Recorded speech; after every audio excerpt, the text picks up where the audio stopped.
My mind and knowledge and all fighting style knowledge goes back to my younger body. So my mind is there, my body is a little slower to catch up. And actually, if you think about it, back in the 70s, when I go back in the past, I have bone claws, not steel claws. So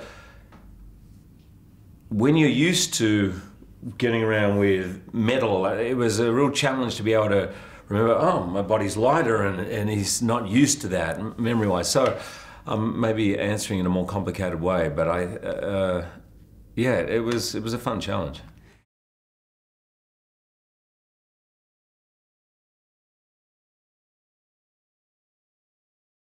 We shot this movie in 3D, which was the first time I'd actually, I think, really shot with 3D cameras the entire time. And Brian is always about cutting edge and making it look as, you know, you get stuff that's completely new, and things have changed a lot.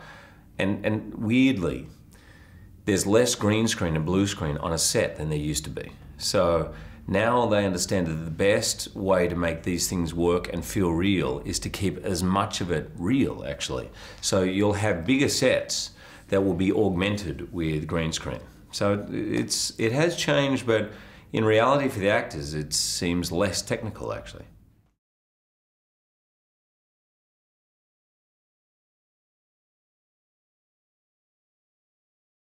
It has a big, massive weight attached to it, because there are the fans.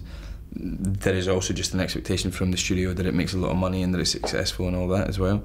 So you do feel a big weight of expectation. In the last movie, you know, the movies have always shouldered that burden, and Hugh and Logan have kind of been the driving heart of those movies generally, until First Class, where that driving heart of the movie became the backbone of our relationship between Michael and I, and his Genesis story, you know.